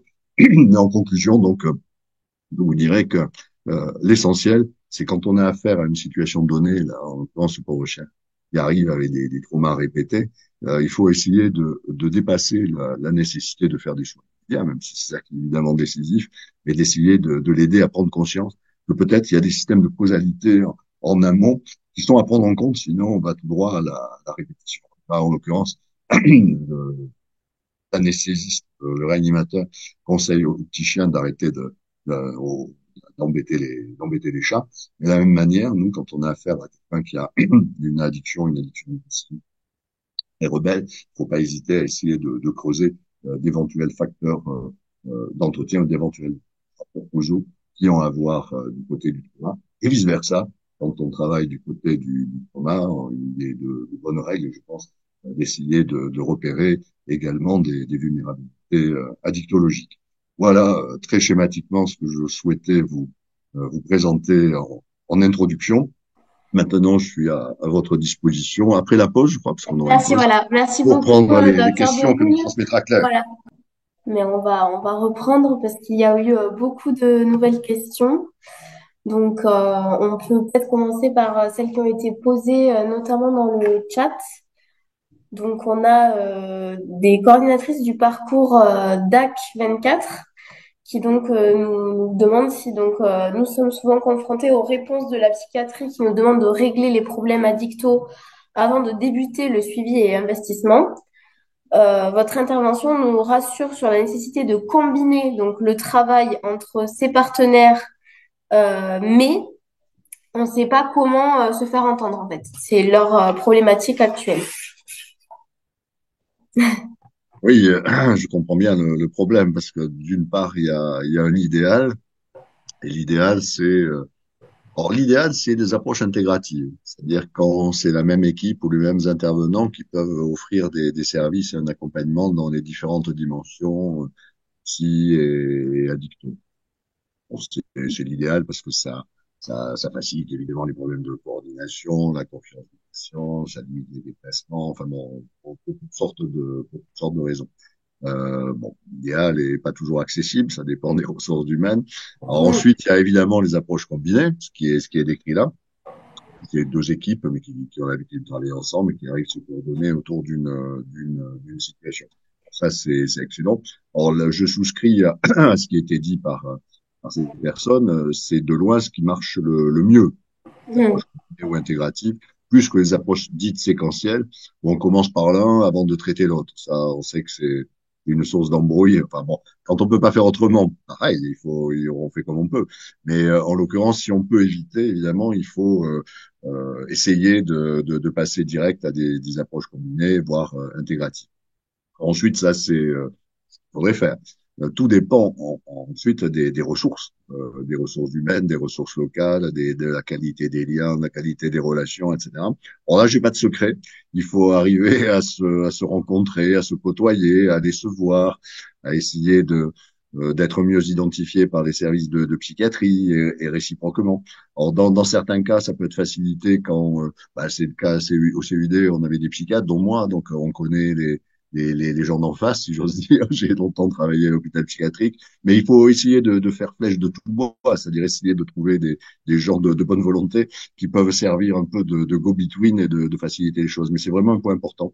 C'est pour ça que ce qu'on dit aussi au directeur, c'est que même quand on est tendu du côté des ressources humaines et on se dit que c'est quand même pénible toutes ces réunions de CLSM, PTSM, CLS, enfin tous ces machins-là, multiples et variés, et on se dit bon c'est du temps perdu, bah non, c'est pas du temps perdu parce que c'est justement les quelques espaces qui sont organisés institutionnellement où on peut avoir l'opportunité de se rencontrer, de discuter, de faire baisser un peu les barrières et de se côtoyer. Donc, même si effectivement ça apparaît parfois un peu, comment dire, secondaire par rapport à l'urgence des situations qu'on a à gérer, je crois que pour arriver à améliorer l'intégration des soins, c'est quand même important de se donner la possibilité d'investir ces espaces structurés de rencontres et de coordination. C'est à ça que ça sert. Et encore faut-il qu'on les utilise, sinon évidemment ça va être difficile. Donc hélas, j'ai pas de secret particulier, mais en tout cas, une fois qu'on est convaincu que c'est comme ça qu'il faut avancer, bon ben on peut arriver à trouver des moyens, espace par espace, pour arriver à mettre ça en forme.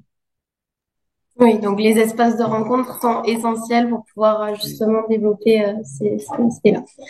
On a une autre question, donc c'était par rapport à l'approche du remodelage émotionnel. Est-ce que ça serait possible de davantage développer, puisque c'est une partie où on allait assez rapidement, puisque justement il nous restait peu de temps et il y avait beaucoup de choses à dire.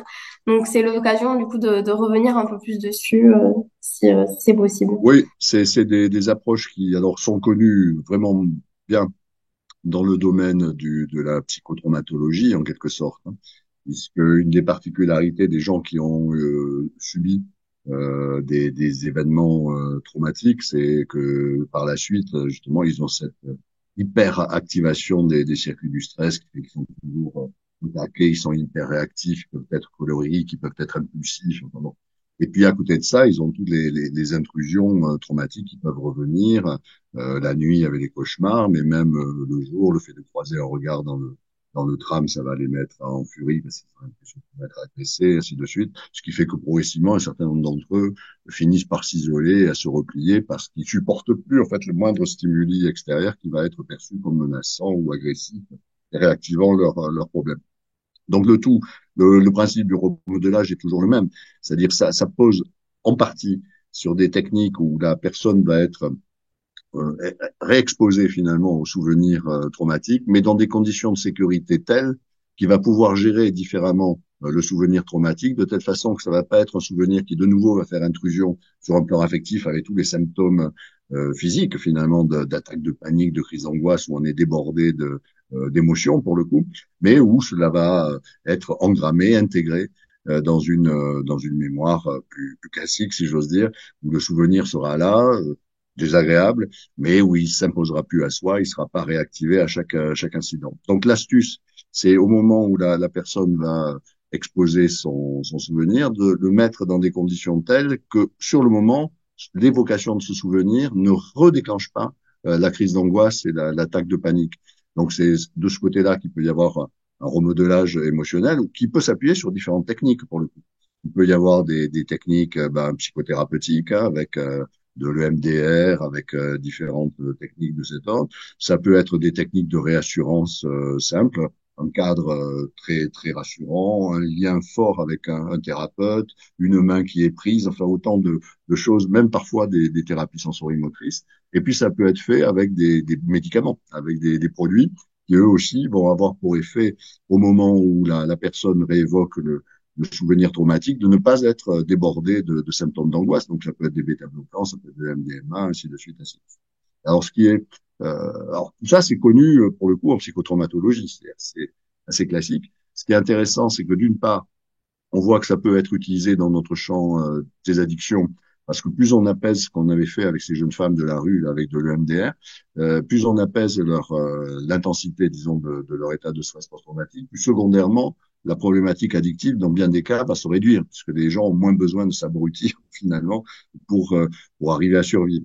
Et puis, un autre élément, c'est qu'on se rend compte, ce que j'essayais de montrer avec le remodelage, et notamment avec la méthode Brunet appliquée par rapport à du craving, c'est que ça peut agir directement aussi sur le craving, puisque dans une large mesure, les cravings vont être déclenchés par des réactivations. En fait. Si bien qu'on se rend compte que c'est les mêmes approches finalement qui vont avoir non seulement un effet indirect en diminuant la part causale liée au stress psychologique, mais également un effet direct en fait on va calmer le craving parce qu'encore une fois, les symptômes sont très proches, en tout cas en termes de suractivation du circuit nerveux autonome.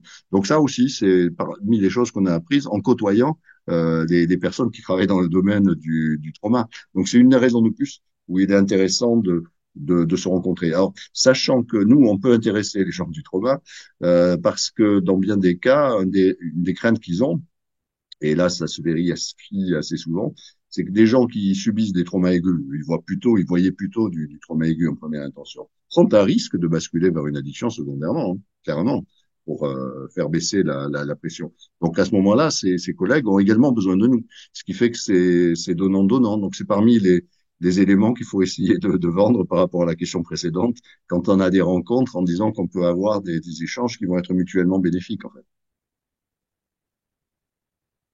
Merci beaucoup pour ces éléments de réponse. Donc, autre question. Donc, on avait si l'efficacité propanolol et craving cocaïne, donc si c'est efficace, peut-on imaginer une même efficacité thérapie mosaïque et craving cocaïne? Thérapie?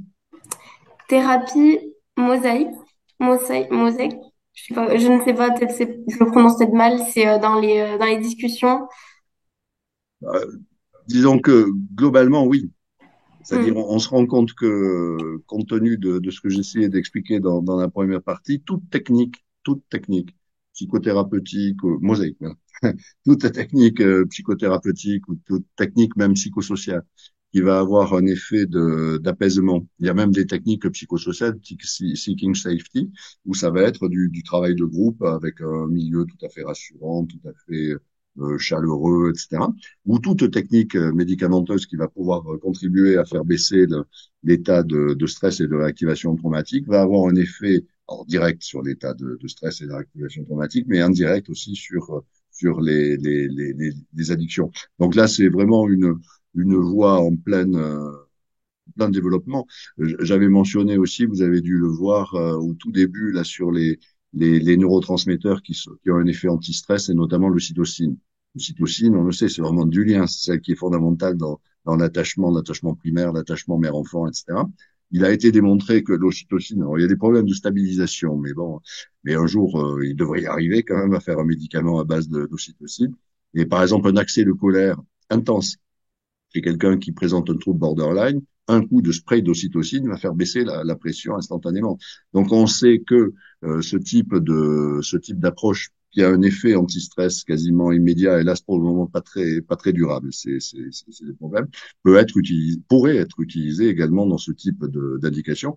Et on se rend compte que pour bonne part, les pistes d'avancée qu'on a aussi bien en psychothérapeutique qu'au plan médicamenteux vis-à-vis du traitement du trauma, du stress, sont des pistes qui sont exactement comparables à celles sur lesquelles on peut travailler comme traitement des addictions, hein. Donc, tout ça est à creuser, à avancer, mais il y a vraiment de bons espoirs actuellement d'arriver à dégager et à trouver des moyens d'aider ces personnes de plus en plus efficaces. Il y a une autre personne dans le chat qui nous demande du coup si au regard des études qui sont présentées, menées, il y a une politique de moyens qui a été envisagée. Et si oui, par quelle institution? Comment? Quels moyens? Quels professionnels? Quel déploiement? Il faisait notamment référence aux personnes qui sont atteintes de troubles du spectre de l'alcoolisation fétale, qui justement, de par leur impulsivité et cortège de troubles TDA, sont cabossés donc par des traumatismes, je reprends les mots. Y a-t-il donc des particularités physiopathologiques et thérapeutiques? Voilà. Oui, après, il y a différentes dynamiques qui sont actuellement en cours, notamment consécutives au travail qu'on avait fait avec Bruce, dont j'ai parlé tout à l'heure, mais avec d'autres, hein, d'autres collègues, au plan du guide d'addiction et troubles psychiatriques et qu'on essaie de développer actuellement avec l'expérimentation sur psychotrauma et addicto. On se rend compte, je l'ai mentionné tout à l'heure, mais c'est un point intéressant. La Fédération Addiction organise, vous savez, beaucoup de formations, une formation continue pour ces institutions adhérentes. Et on se rend compte que suite à ce travail de sensibilisation et de mobilisation, on a un volume de demandes vraiment qui explose pour améliorer le niveau des compétences des collègues dans la prise en compte des problématiques traumatiques, dans le repérage et dans l'accompagnement et le traitement. C'est-à-dire pas simplement savoir où orienter les gens, mais également avoir des compétences en interne de collègues qui soient formés sur des thérapies centrées trauma. Donc ça, c'est une dynamique qu'on repère au niveau national fédé, mais qu'on voit aussi, moi, au CFD, enfin, dans tous les organismes qui gèrent des XAPA. Donc ça, c'est très prometteur, puisque finalement, face aux difficultés parfois qu'on peut avoir de coordination, parce que les ressources humaines sont limitées, parce que la psychiatrie est débordée, les CRP sont débordés. Certains CRP, maintenant, il y a un an d'attente pour avoir la première consultation. Donc, on n'est jamais si bien servi que par soi-même. Mais finalement, là, c'est important d'améliorer le niveau de compétence. C'est, de mon point de vue, un enjeu essentiel pour les actions de formation dans la période qui vient. C'est vraiment un des leviers essentiels dans l'accompagnement et le traitement des addictions sévères. Ensuite, sur la deuxième partie de la question, bien sûr, il y a toute une dimension à prendre en compte, c'est qu'on sait que parmi les facteurs prédictifs majeurs de risque de bascule vers l'addiction au moment de l'adolescence, il y a les événements adverses pendant l'enfance, tout ce qui est incurie, pas simplement la maltraitance, mais l'incurie, l'insécurité, les négligences, les choses comme ça. Les consommations, ça commence pendant la grossesse. Les consommations pendant la grossesse, mais aussi les violences pendant la grossesse, le stress de la maman pendant la grossesse lié à qu'est-ce qui va se passer demain, est-ce que je vais y arriver, mon copain il est parti, je vais être seul avec un gosse sur les bras. Enfin bon, là, la pauvre maman, elle déverse beaucoup de cortisol qui passe la barrière fœto-placentaire, qui inonde le bébé. Donc, on sait qu'il va y avoir des vulnérabilités. Alors, si ensuite vous rajoutez un zeste d'alcool ou de cannabis qui passe également la barrière fœto-placentaire, il y a toute la crainte, effectivement, qu'on ait un enfant qui va être un peu plus impulsif que la moyenne, un peu plus instable, et qui en plus va arriver dans un contexte de vie qui est un peu insécure, parce que c'est une famille qui est fragile, etc. Donc clairement, on sait que ce type de configuration est un niveau de configuration à très haut niveau de risque par rapport au développement au moment de l'adolescence de troubles mentaux, internalisés ou externalisés, mais aussi d'addiction.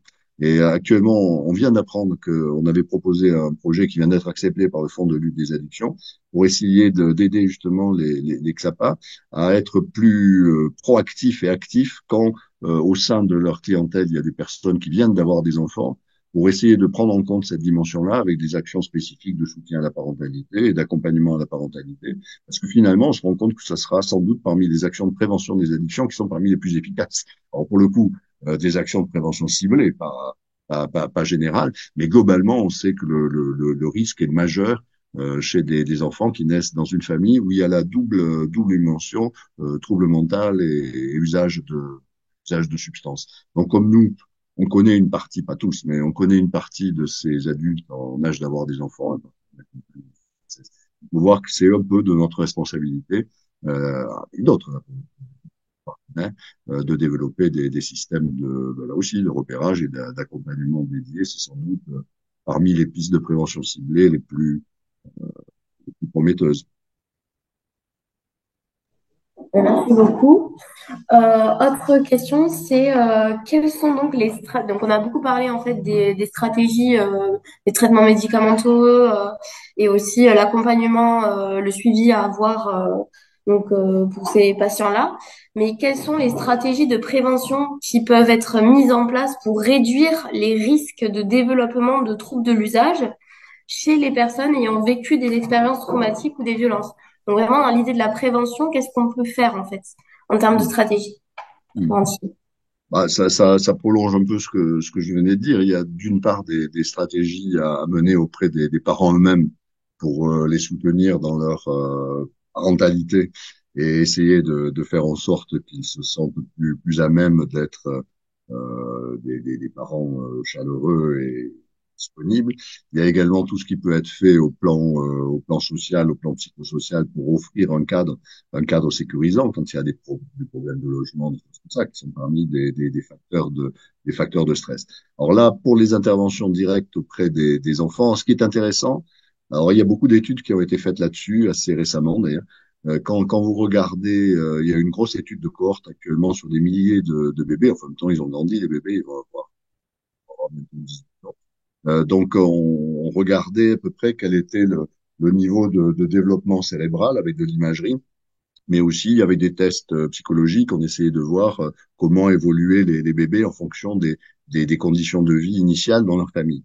Et finalement, on se rend compte qu'un facteur prédictif les plus importants de troubles du neurodéveloppement, c'est le revenu de la famille, en fait, l'argent, la disponibilité, parce que on c'est pas un effet direct, mais c'est un effet indirect, parce que plus on est pauvre, évidemment, plus il y a une insécurité du logement, une instabilité.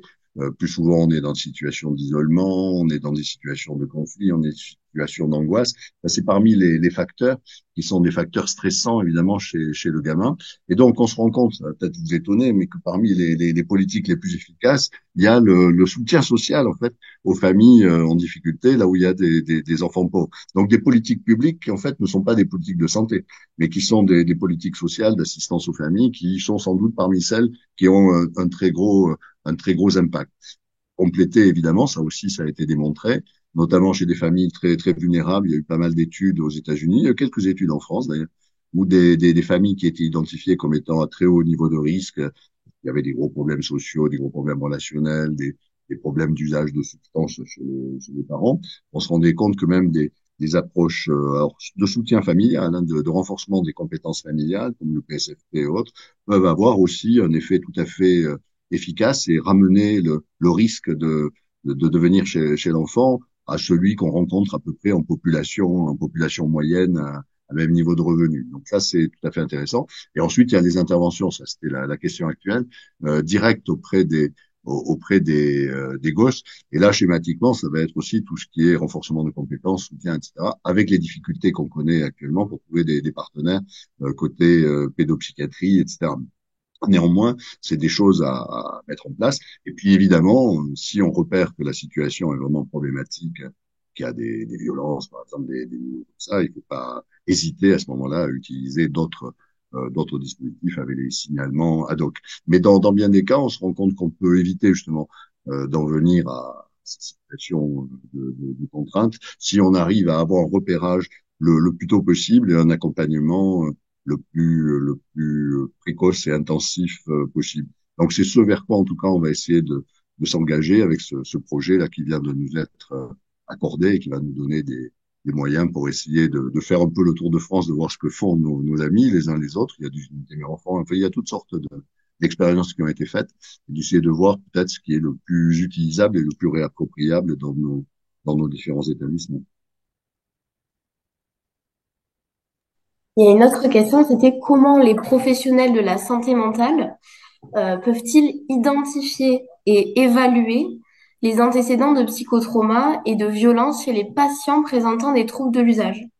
Donc ça aussi, est-ce qu'il y a par exemple une grille où ils peuvent Oh oui, s'appuyer, des oui, oui, oui. documents sur lesquels ils peuvent s'appuyer pour pouvoir se guider en fait tout au long de leur rendez-vous avec le patient, voilà.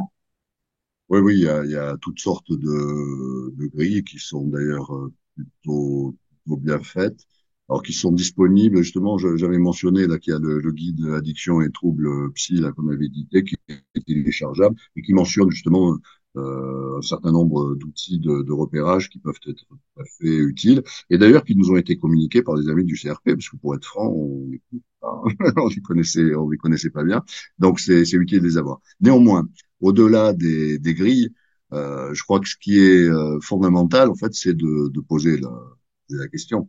Parce que ce qui se passait par le passé, moi, j'ai pas mal d'ancienneté dans le secteur addicto, c'est qu'en fait, là, il y avait relativement peu de repérage des antécédents traumatiques chez les personnes que nous recevions pour des problèmes d'addiction. D'une part, parce qu'on avait peur en posant la question de réactiver l'élément traumatique, ça mettrait le patient mal à l'aise, que ça risquerait de le mettre en difficulté, qu'il risquerait d'avoir une rupture de relation. Et l'autre élément qui faisait un petit peu frein, c'était qu'on n'avait pas nécessairement de connaissances ou de savoir-faire qui semblait efficace pour, une fois qu'on avait repéré, essayer d'aider la personne. Alors sur ce plan-là, les choses ont beaucoup changé. Parce que maintenant, il y a vraiment des protocoles de soins par rapport au trauma qui sont efficaces, que ce soit psychothérapeutique, avec ou sans appui de médicamenteux, peu importe. Mais après, il y a vraiment des protocoles efficaces et qui sont relativement faciles à mettre en place. Donc du coup, il devient parfaitement éthique de faire du repérage puisqu'on a une réponse accessible. Et d'autre part, ce dont on s'est rendu compte aussi, c'est que alors il faut pas harceler les gens, il faut pas leur dire vous êtes sûr que quand vous êtes petit, vous étiez petit, il s'est rien passé, etc. Parce que là, on se rend compte, moi je l'ai vu bien des fois, que quand on pose des questions la première fois, même si c'est un questionnaire bien fait, souvent les personnes elles-mêmes ne répondent pas. parce que justement, elles ont peur que ça réactive. C'est-à-dire, un des premiers trucs quand on a un stress post-traumatique, c'est qu'on n'a plus envie de repenser au trauma, parce que c'est quelque chose qui, du coup, va vous envahir et vous terroriser. Donc, si on commence à vous poser des questions là-dessus, vous allez souvent éviter, contourner, etc., pour justement, parce que vous avez peur que ça revienne. Ce qui fait que souvent, les professionnels, en fait, entraient un peu en résonance avec ça, et tout le monde était, semble-t-il, d'accord quand on est l'obstacle. Alors, actuellement, ce qu'on observe pour le coup, c'est que la première chose à faire, c'est vrai pour tous les patients, avec ou sans trauma, c'est de créer une base de sécurité, c'est tout. C'est-à-dire qu'ils puissent venir dans un cadre de confiance stable, régulier, avec les mêmes personnes, ce qui est une des difficultés actuellement qu'il y a à l'hôpital, typiquement, où souvent les gens voient pas deux fois le même interlocuteur. Mais bon, pour peu qu'on y arrive au médico-social ou au pratique libérale, y compris à l'hôpital, évidemment. Mais le tout est de créer cette base sûre. Et là, on se rend compte qu'à partir du moment où on arrive vraiment à avoir un terrain de confiance, comme par enchantement, la question éventuellement du trauma va pouvoir être abordée plus facilement, y compris parfois spontanément par les personnes. Mais il faut préalablement qu'il y ait ce terrain de confiance. Moi, à mon avis, c'est vraiment la clé. Ensuite, les échelles sont intéressantes, l'évolution, etc. Mais le mieux, encore une fois, l'impératif premier, c'est bâtir un espace de confiance, de sécurité, où la personne puisse commencer à évoquer ce qui se passe. C'est ça. Je me souviens, c'était un psychologue américain, mais qui faisait à la fois de la recherche et de la clinique, et qui s'occupait de vétérans, pareil, de soldats de retour, alors c'était d'Afghanistan. Et il racontait qu'il avait un patient comme ça qu'il recevait, qui présentait évidemment un état de stress post-traumatique, mais il était absolument dans l'incapacité d'évoquer le trauma. Ce qui fait que pour une thérapie d'exposition, ça fonctionnait pas, et donc ça tournait un petit peu en rond. Et un jour, le patient dit à son psychologue, après plusieurs mois de rencontres, est-ce que la prochaine fois, je peux venir avec mon épouse? Alors, psychologue avait dit, bah, oui, pourquoi pas, n'hésitez pas, etc. Et, donc, bien. Et la rencontre suivante, le psychologue revient sur est-ce que vous pourriez évoquer ce qui s'est passé, etc. Le monsieur commence à trembler, à être pas bien, à suer, etc. Il prend la main de sa femme et à ce moment-là, il raconte ce qui s'est passé. Donc, on voit comment des techniques de sécurisation d'apaisement peuvent permettre à ce moment-là à la personne d'évoquer quelque chose qui autrement serait terrifiant. Et là, en fait, on se rend compte que c'est le début, peut-être pas de la guérison, mais en tout cas de la rémission des symptômes, à partir du moment où vraiment on a créé cette base de sécurité. Et finalement, c'est autour de ça que tournent les différentes techniques qui sont proposées. Donc, premier, mais c'est vrai pour tout le monde, mais en plus dans ce cadre-là, créer un lien solide de confiance avec un thérapeute engagé, stable, etc. Et à ce moment-là, les choses vont venir. Le mot-clé, la confiance. Ouais. Autre question, c'était, y a-t-il une différence en fonction du traumatisme? Enfin, quelles substances sont consommées? Et y a-t-il une différence en fonction du traumatisme? Le lien entre traumatisme et consommation, est-ce on Bon, associe ouais, je facilement? vois l'idée. Dans mon expérience, là, je n'ai pas en tête d'études là-dessus, mais alors je vais vous parler de mon expérience. Les personnes qui ont présenté un état de stress post-traumatique et qui sont pas diagnostiquées, pas traitées et qui s'auto-traitent, ils ont plutôt tendance, dans mon expérience, à s'auto-traiter avec des produits de sédation. Donc benzodiazépine, alcool, parfois opioïdes, parfois cannabis, enfin, qui en première intention en tout cas vont avoir un effet apaisant de diminution du stress. Donc plutôt des sédatifs, rarement des produits qui font remonter. L'autre, ça va dans le même sens. Les produits qui vont souvent être à l'origine de la perte de contrôle, c'est ceux qui les aident à dormir, mais à dormir avec un sommeil anesthétique, c'est-à-dire où ils n'ont pas de cauchemar, ils se souviennent même pas de ce qui s'est passé. C'est vraiment dormir extrêmement profondément, de telle façon que le cauchemar, les résurgences traumatiques ne refassent pas leur apparition. Donc là, typiquement, on retrouve un peu les mêmes, des fortes doses d'animaux, parfois de GABAergiques, d'opioïdes. Pas mal de gens qui perdent le contrôle avec des opioïdes hein, dans ce cadre-là. C'est plutôt, dans mon expérience, ce type de produit. Mais on peut avoir, vous voyez tout à l'heure, chez des gens qui vivent alors de manière encore plus marginalisée. Vous parlez de ces jeunes femmes de la rue ou des gens qui sont dans des situations de très grande précarité à la rue, etc., qui sont en danger également la nuit par rapport à des risques immédiats de trauma. Là, on va voir pas mal de cocaïne, en fait. Parce qu'ils ont besoin d'être au taquet, de se défendre. Donc, il y a différents schémas. Mais dans ma pratique à moi, on voit ce type de personnes, cocaïne, rue, etc. Mais pour les traumas plus classiques, j'ose dire, qui sont plutôt plus anciens, on voit plutôt des produits sédatifs. Enfin bon, j'en ferai pas une règle générale. D'accord, merci. Je pense qu'on va avoir la dernière question. Donc, c'est la déprogrammation, reprogrammation du subconscient entre-t-elle un jeu dans le processus de guérison, dans le cadre d'addiction comportementale? Oui, c'est-à-dire il y a toute une dimension, mais là c'est une question générale, disons. C'est-à-dire là c'est presque, enfin de mon point de vue, presque indépendant de la question du humain. C'est-à-dire on se rend compte que dans le fonctionnement addictif, il y a un certain nombre de croyances qui se sont mises en place avec des mécanismes un peu qui s'autonomisent en fait et qui font que le comportement du sujet va être de plus en plus stéréotypé, contraint autour de la recherche du produit, l'anticipation, la consommation du produit, la récupération, et puis ça recommence sans fin avec des effets d'attente, de banalisation aussi, enfin qu'on connaît et qui est très utilisé notamment dans les thérapies cognitivo-comportementales. Donc ça, c'est tout à fait intéressant en règle générale comme approche par rapport aux addictions, aux addictions en général, et y compris, évidemment, ça peut être tout à fait utilisé dans le cadre d'une comorbidité entre addiction et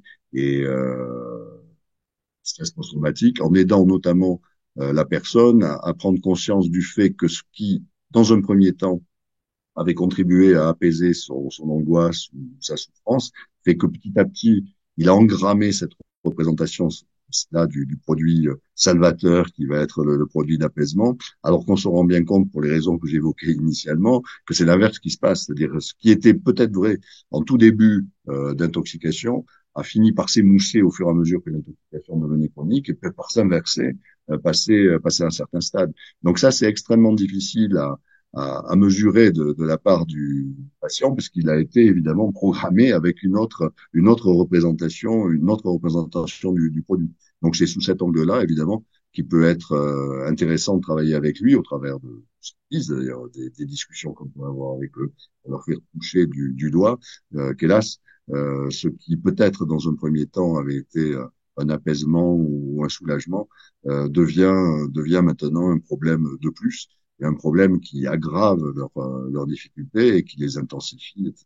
Donc de ce côté-là, on est dans l'évolution vers une forme de remodelage de telle façon que la personne voit différemment la situation et donc soit beaucoup plus dans un projet qui sera difficile, de toute façon, enfin, un projet de changement.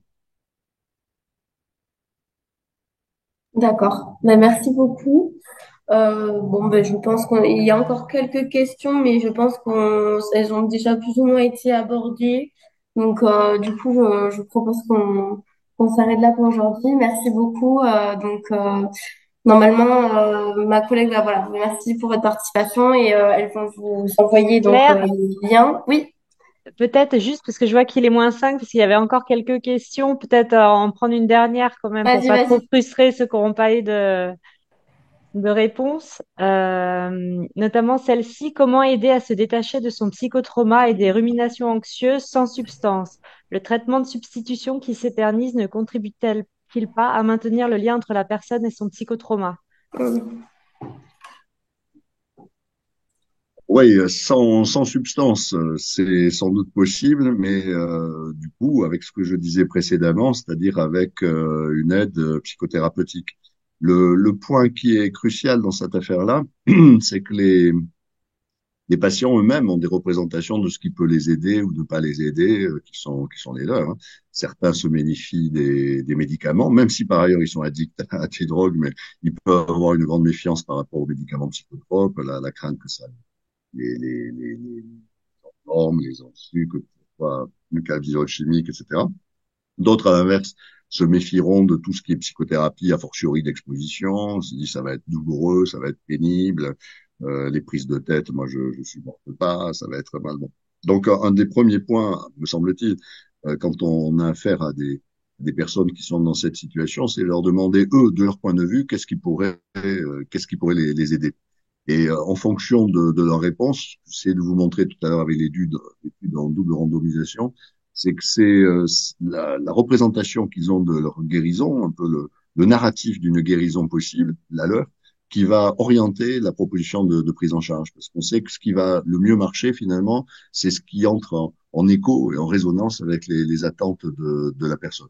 Peu évidemment que ces attentes soient rationnelles. Si on nous demande de faire des cures de chamanique, on n'est pas nécessairement compétent, mais à partir du moment où ça reste dans les zones de ce que l'on connaît, en tout cas, la bonne règle, c'est de partir sur la base des représentations des personnes. Alors, typiquement, dans la situation qui est évoquée, où les personnes ont tendance à penser que il faut se méfier des produits, par exemple, c'est peut-être plus une source de problème.